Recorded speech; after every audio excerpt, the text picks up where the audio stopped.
Hello दोस्तों, तो चलिए आज पढ़ते हैं इंग्लिश जो कंपटीशन में पूछा जाता है। तो देखिए आज का पहला जो क्वेश्चन है ये है डायरेक्ट से। तो देखिए पहला जो question, he said comma inverted comma good morning my friend. तो ये देखिए जो इनडायरेक्ट है ये थोड़ा सा अलग सा इनडायरेक्ट है। डायरेक्ट इनडायरेक्ट का ये क्वेश्चन थोड़ा सा अलग है, जो कि अभी तक आप लोग जानते होंगे कि आस्क्ड, दैट, टोल्ड वाला, लेकिन ये थोड़ा सा अलग है। ठीक है, तो देखिए जो he said good morning my friend, यानी अगर आप किसी को गुड मॉर्निंग कहेंगे तो क्या कर रहे हैं आप लोग, विश कर रहे हैं। किसी को आप गुड मॉर्निंग या फिर गुड नाइट कर रहे हैं तो उसका मतलब क्या है कि आप उसको विश कर रहे हैं कि गुड मॉर्निंग। तो यहाँ पर देखिए जहाँ आप लोग लगाते हैं टोल्ड या फिर आस्क्ड, उसके स्थान पे लगाएंगे विश्ड। ध्यान से समझिएगा आप लोग, उसके स्थान पे लगाएंगे विश्ड। तो यहाँ पर देखिए ही और सैड के स्थान पे लगाएंगे wished. He wished good morning to his friend. देखिए माई का जो है, माई का जब सब्जेक्ट यहाँ पे ही आ गया है, पूरा एक वाक्य में हो गया, तो यहाँ पे माई के स्थान पे एडजेक्टिव जो है यहाँ पे हिज लग जाएगा, क्योंकि इसी सब्जेक्ट को देख के एडजेक्टिव का प्रयोग यहाँ पे होता है। जैसे यहाँ पे माई था, जब एक ही पूरे वाक्य को हम एक ही में ऐड किए हैं तो यहाँ पर देखिए इसका सब्जेक्ट ही हो गया है, तो ही का एडजेक्टिव हिज होता है। तो ये आप कह सकते हैं कि सही है, लेकिन अभी और देखिए दूसरा भी हो सकता है कि सही है, क्योंकि ऑप्शन में जो दिया है ये भी हो सकता है कि ये भी डी ऑप्शन भी हो सकता है सही हो। तो इसलिए दूसरा को भी देख लेते हैं, दूसरा बी ऑप्शन को, he wished his friend good morning. देखिए ये दोनों सही हैं, ये भी सही है, ये भी सही है, इसलिए ऑप्शन डी बिल्कुल सही है, क्योंकि दोनों ही सही हैं। दोनों के तरीके थोड़े से अलग अलग हैं। अगर आप लोग गुड मॉर्निंग को पीछे लिखते हैं तो यहाँ पे हिज फ्रेंड विश्ड के स्थान पे आ जाएगा। अगर गुड मॉर्निंग को आगे लिखते हैं तो यहाँ पे एक टू लगाते हैं, टू के बाद तब हिज फ्रेंड लगाएंगे। ध्यान से समझिएगा, ठीक है। तो ये दोनों ही बिल्कुल करेक्ट हैं, इसलिए इसका डी ऑप्शन सही होगा।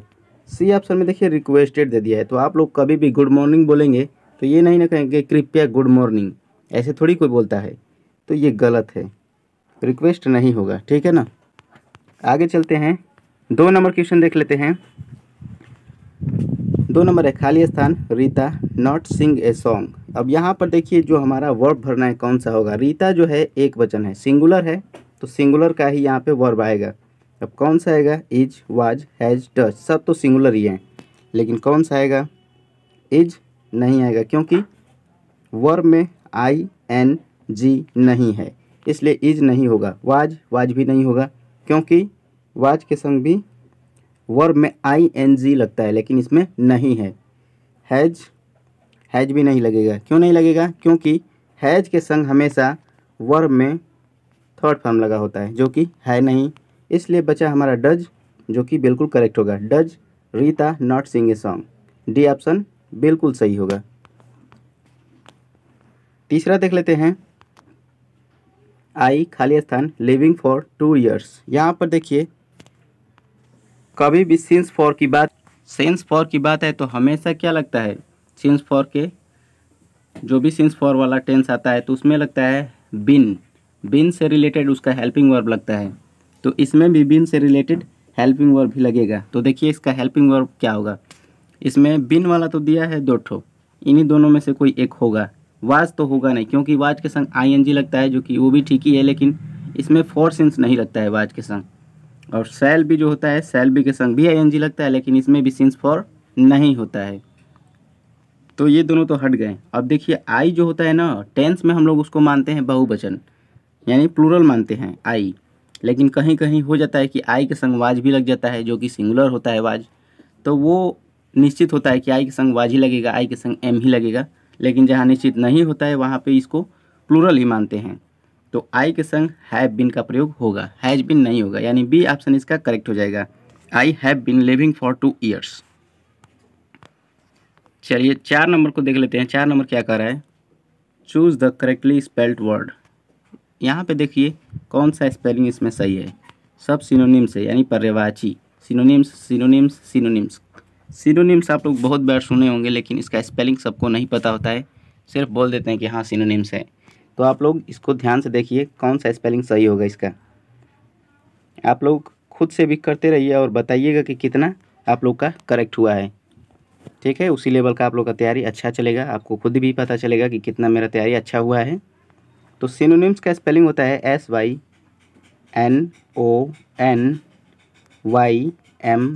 SYNONYMS, synonyms, synonyms. ठीक है, यानी डी ऑप्शन बिल्कुल इसका करेक्ट हो जाएगा। सिनोनिम्स का स्पेलिंग SYNONYMS होगा।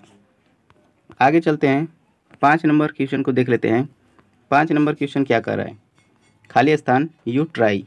यहाँ पर देखिए हमारा सब्जेक्ट जो है ये है प्लूरल का, तो हमारा जो भी वर्ब लगेगा वो भी प्लूरल का होगा। तो देखिए यहाँ पे डज जो कि सिंगुलर का है, ये तो होगा नहीं। आर भी नहीं होगा, है तो प्लूरल लेकिन इसके संग हमेशा ING लगा होता है टेंस में, जो कि है नहीं। वर भी यहाँ पे प्लूरल का ही है लेकिन इसमें भी ING होता है, जो कि है नहीं। बचा कौन सा, डिड। अब डिड भैया ऐसे हैं जिसमें कि उनको चाहे सिंगुलर हो सब्जेक्ट या फिर प्लूरल हो, उनको कोई फ़र्क पड़ने वाला नहीं है। तो यहाँ पे डिड जी बिल्कुल करेक्ट होंगे। सी ऑप्शन बिल्कुल करेक्ट होगा, यहाँ पे डिड लग जाएगा। डिड यू ट्राई, क्या आपने कोशिश की। आगे चलते हैं, 6 नंबर देख लेते हैं। खाली स्थान वाज सिंगिंग ए सॉन्ग। अब यहाँ पर देखिए वाज दिया है ना, तो ING दे दिया है, तो यहाँ पे सब्जेक्ट भरना है। कौन सा सब्जेक्ट आएगा, जो कि ऑप्शन में से ही कोई होगा। तो यहाँ पे वाज जो लगता है वो किसके लिए लगता है, सिंगुलर के लिए कि प्लूरल के लिए, तो लगता है सिंगुलर के लिए। तो सिंगुलर सब्जेक्ट को आप लोग चुन लीजिए, बस हो जाएगा। यू जो होता है प्लूरल होता है, ये सी जो होता है ये सिंगुलर होता है, वी भी प्लूरल होता है और दे भी प्लूरल होता है। देखिए ऑप्शन ऐसा आप लोग को मिलेगा जो कि एक ही उसमें से कोई एक सही होगा, ऐसा नहीं कि दो दो सही हो जाए। तो इसलिए इसमें कौन सा सही होगा, इसमें होगा बी ऑप्शन बिल्कुल करेक्ट, क्योंकि ये सिंगुलर का सब्जेक्ट है।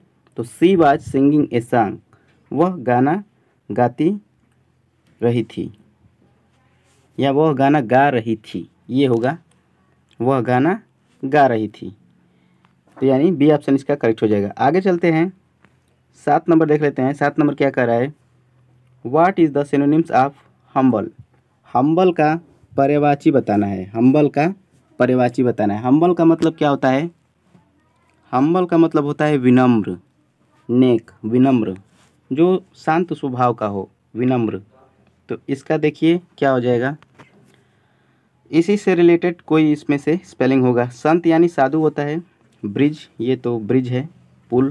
पीस यानी शांति होता है। जेंटल, देखिए जेंटल मतलब होता है नेक, जेंटलमैन, किसी आदमी को कहते हैं ना जेंटलमैन है, ये बहुत अच्छा व्यक्ति है। तो ये बिल्कुल करेक्ट होगा इसका, यानी हम्बल का पर्यायवाची हो जाएगा जेंटल, यानी डी ऑप्शन बिल्कुल करेक्ट हो जाएगा। आगे चलते हैं, 8 नंबर, ये देखिए ये भी सिनोनिम्स है। तो सिनोनिम्स किसका है, रूटीन। रूटीन का मतलब क्या होता है, रूटीन का मतलब कोई आदत, आप उस रूटीन में हो। आप जैसे पढ़ाई डेली करते हो, आपका रूटीन होगा कि आप इतने बजे रोज़ पढ़ोगे, इतना घंटा रोज़ पढ़ोगे, तो वो आपका आदत है, रोज़ का डेली का कार्य है वो। तो इसी का पर्यायवाची बताना है। सिनोनिम्स, इसका सिनोनिम्स क्या होगा, ऑप्शन है पहला ग्रेट। ग्रेट का मतलब, ग्रेट का हिंदी होता है महान, महान से तो कोई मतलब नहीं है। स्विम यानी तैरना। हैबिट, देखिए हैबिट का मतलब क्या होता है, आदत होता है, जो कि बिल्कुल करेक्ट है, यही आदत, यानी सी ऑप्शन इसका बिल्कुल करेक्ट हो जाएगा। डी ऑप्शन का मतलब होता है प्रॉब्लम, यानी समस्या, उससे कोई मतलब ही नहीं है, यानी सी ऑप्शन आपका बिल्कुल राइट होगा। आगे चलते हैं, 9 नंबर। 9 नंबर क्वेश्चन है, ये भी सिनोनिम से है। होमेज। होमेज का मतलब क्या होता है, आप लोग सोचिए, होमेज का मतलब क्या होता है, श्रद्धांजलि। ध्यान रखिएगा, होमेज का मतलब होता है श्रद्धांजलि। तो इसका सिनोनिम्स क्या होगा, इसका सिनोनिम्स होगा ट्रिब्यूट। ट्रिब्यूट यानी श्रद्धांजलि, श्रद्धांजलि, ठीक है, याद रखिएगा, होमेज यानी श्रद्धांजलि, ट्रिब्यूट यानी श्रद्धांजलि। अब यहाँ पर जो और ऑप्शन है, फाइट यानी लड़ना, इससे तो कोई मतलब नहीं। फ्रीज यानी जमना होता है, ग्राइंड यानी पीसना होता है। तो यहाँ पे ए ऑप्शन बिल्कुल इसका करेक्ट हो जाएगा। आप लोग सिनोनिम्स बहुत अच्छे से याद कीजिए, एंटोनिम्स, सिनोनिम्स, जो कि ये याद करने वाला है। जितना आप लोग याद कर लेना, आप लोग के लिए वो बोनस ही होगा। आगे चलते हैं, 10 नंबर जो है, what is the antonyms of freedom. Freedom का मतलब तो सभी लोग जानते होंगे। फ्रीडम यानी स्वतंत्रता, आज़ादी। फ्रीडम यानी स्वतंत्रता, आज़ादी होता है। तो आज़ादी का विलोम क्या होगा? गुलामी होगा। सबको पता है कि आज़ादी का विलोम गुलामी। एंटोनिम्स का मतलब होता है विलोम, इसके उल्टा। तो गुलामी को क्या कहते हैं? ऑप्शन में से देखिए, पहला ऑप्शन है बॉन्डेज। बॉन्डेज का मतलब होता है गुलामी, किसी के अंडर में आप गुलामी में हो, आप किसी के बाउंड्री में हो, वो आपको इतने में रखा है कि आप इससे बाहर नहीं जा सकते, बॉन्डेज में हो आप उसके, यानी ए ऑप्शन इसका बिल्कुल करेक्ट हो जाएगा। बी ऑप्शन की बात करिए, स्पॉइल मैंने बर्बाद करना, केवल झगड़ना और स्लाइड यानी फिसलना।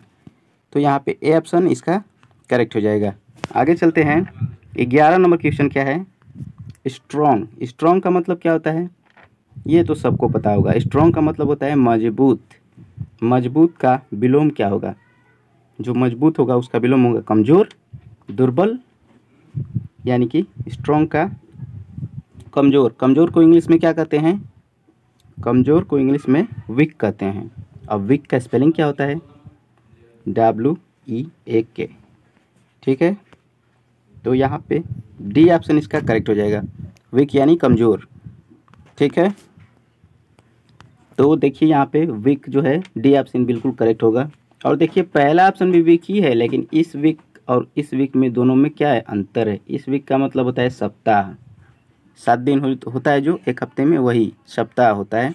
और ट्रेवल यानी यात्रा करना, थ्रो यानी फेंकना, और इसका मतलब होता है कमज़ोर, WEAK। कभी कभी आप लोग कंफ्यूज हो जाते हैं कि ये वाला वीक होगा कि ये वाला वीक होगा, ज़्यादा माइंड इधर उधर हो जाता है तो कंफ्यूज हो जाते हैं आप लोग। तो ध्यान रखिए, EAK वाला होता है कमज़ोर, WEAK यानी कमज़ोर। डी ऑप्शन बिल्कुल करेक्ट होगा। आगे चलते हैं। 12 नंबर क्वेश्चन क्या कर रहा है? 12 नंबर एंटोनिम्स यानी विलोम। डिस्ट्रेस। डिस्ट्रेस का मतलब क्या होता है? डिस्ट्रेस का मतलब होता है निराशा। इसके वर्ड में भी छिपा है डिस्ट्रेस, बहुत वो डिस्ट्रेस है, निराश है। तो इसका विलोम क्या होगा? अगर आप उदास हो, निराश हो, तो उसका विलोम जाहिर सी बात है खुशी होगी, क्योंकि आप निराश होते हो, आपकी खुशी छिन जाती है, इसलिए आप लोग निराश हो जाते हो, उदास हो जाते हो। तो उसका विलोम आप लोग का खुशी होगा। तो खुशी को इंग्लिश में क्या कहते हैं? खुशी, हैप्पीनेस, हैप्पी। हैप्पी तो कहते हैं, लेकिन इस ऑप्शन में से नहीं है ना हैप्पी। तो जो ऑप्शन में दिया गया है उसी में से आप लोग को पसंद करना है, चुनना है उसी में से। राइट आंसर पहला है डिलाइट। देखिए पहला ऑप्शन ही सही हो गया इसका। डिलाइट का मतलब ही होता है खुशी। डिलाइट का मतलब क्या होता है? खुशी। देखिए दूसरा ऑप्शन जो है विलेज, गांव, इससे कोई मतलब नहीं। फॉर्चून यानी भाग्य होता है, आपका लक। और स्टील यानी चुराना होता है। तो देखिए इसका ए ऑप्शन है ना, ये करेक्ट हो जाएगा। ए ऑप्शन बिल्कुल करेक्ट होगा इसका, डिलाइट यानी खुशी। आगे चलते हैं। 13 नंबर देख लेते हैं। जो 13 नंबर है वन वर्ड सब्स्टिट्यूशन से है। One word substitution. यहाँ पर देखिए जो पहला दिया गया, इसमें 13 नंबर जो है, a person who talk too much about himself. इसका अर्थ अगर पता होगा आप लोग को तभी आप लोग बता सकते हैं, नहीं पता होगा तब तो बहुत मुश्किल हो जाएगी। देखिए ए पर्सन यानी एक व्यक्ति, हु टॉक टू जो अपने बारे में, अबाउट यानी होता है अपने बारे में, बहुत अधिक, हिमसेल्फ यानी खुद की बहुत बातें करता है। यानी एक व्यक्ति जो अपने बारे में बहुत बातें करता है तो उसको क्या कहते हैं? यानी कि अगर आप खुद से ही अपनी प्रशंसा करें कि मैं बहुत अच्छा हूँ, मैं ये कार्य भी करता हूँ, मैं बहुत मजबूत हूँ, अपने बारे में अपने बड़ाई को करते जाओ, उसे क्या कहते हैं? उसे कहते हैं अहंकार दिखाना, अहंकार करना, अहंकारी। कि अपने से खुद की प्रशंसा करें। ऐसा थोड़ी होता है कि आप खुद से खुद की प्रशंसा करें, लोग आपकी प्रशंसा करना चाहिए, आप थोड़ी करेंगे। तो लोग करेंगे तभी मान्य होता है कि नहीं ये बहुत अच्छा है। खुद से तो सभी लोग कह देंगे कि मैं बहुत अच्छा हूँ, मैं बहुत अच्छा हूँ, तो वो थोड़ी होता है। दुनिया आपको बोलना चाहिए कि तुम बहुत अच्छे हो, आप नहीं बोलेंगे। तो इसलिए इसको क्या कहते हैं इंग्लिश में? अहंकार करना, यानी इसको इंग्लिश में कहते हैं इगोटिस। देखिए यहाँ पे सी ऑप्शन दिया गया है, इगोटिस यानी अहंकार करना। A person who talk too much about himself, इसको कह सकते हैं आप खुद की प्रशंसा करना, खुद से खुद की प्रशंसा करना, यानी इसको कहते हैं इगोटिस। याद रखिएगा आप लोग, यानी सी ऑप्शन बिल्कुल इसका करेक्ट हो जाएगा। गिल्टी यानी दोषी होता है, इलिटरेट यानी अनपढ़, और काइंड यानी दयालु। ये सब आपको पता होगा। ये जो सी ऑप्शन है बिल्कुल करेक्ट होगा। इगोटिस्ट यानी अहंकार करना। आगे चलते हैं, 14 नंबर जो क्वेश्चन है इसको देख लेते हैं। कंट्ररी ला, कंट्ररी ला यानी इसका भी वही है, सब्स्टिट्यूशन है, ये भी वन वर्ड सब्स्टिट्यूशन। इसका मतलब क्या होगा, इससे क्या निकलेगा इसका रिजल्ट। कंट्ररी ला यानी होता है, इसका मतलब होता है नियम के विरुद्ध। किसी देश में आप लोग जाते हैं तो उसके नियम के विरुद्ध आप कोई भी काम करेंगे तो उसे क्या कहेंगे, उसे कहेंगे इल्लीगल। इल्लीगल ही ना कहेंगे, जो कि गैर कानूनी होता है। सरकार बोल रही है कि यह काम नहीं करना है, आप लोग वही काम करेंगे तो वो गैर कानूनी होता है। किसी भी देश में आप लोग जाएं, सरकार के विरुद्ध आप लोग करेंगे तो उसको गैर कानूनी ही कहा जाता है, इल्लीगल। तो यही दिया है कंट्ररी ला यानी नियम के विरुद्ध। कानूनी नियम के विरुद्ध जाएंगे तो उसको कहते हैं इलीगल, यानी ए ऑप्शन बिल्कुल करेक्ट हो जाएगा। ए ऑप्शन आपका बिल्कुल ही परफेक्ट होगा। फैटल यानी घातक, रोबर यानी डाकू, और ये अमेजिंग यानी ज़बरदस्त। तो यहाँ पे ए ऑप्शन इसका बिल्कुल करेक्ट हो जाएगा। आगे चलते हैं, 15 नंबर क्वेश्चन क्या कह रहा है, choose the correctly spelled word. यहाँ पर देखिए स्पेल्ड वर्ड चुनना है, कौन सा सही होगा। इसमें 3 ठो बाकी रॉन्ग होंगे, एक सही होगा। एडजेक्टिव का मतलब क्या होता है, एडजेक्टिव का हिंदी क्या होता है, एडजेक्टिव का मतलब होता है विशेषण, विशेषता बताता है, विशेषण होता है। तो एडजेक्टिव का स्पेलिंग क्या होता है, सही स्पेलिंग ADJECTIVE, एडजेक्टिव यानी विशेषण। तो यानी ये हमको दिख रहा है डी ऑप्शन में, तो डी ऑप्शन बिल्कुल करेक्ट हो जाएगा, ADJECTIVE। ठीक है, बाकी सब में कुछ ना कुछ रॉन्ग है, यानी डी ऑप्शन बिल्कुल करेक्ट हो जाएगा। मिलते हैं अगले वीडियो में, तब तक के लिए देखते रहिए बेसिक ज्ञान 2.0।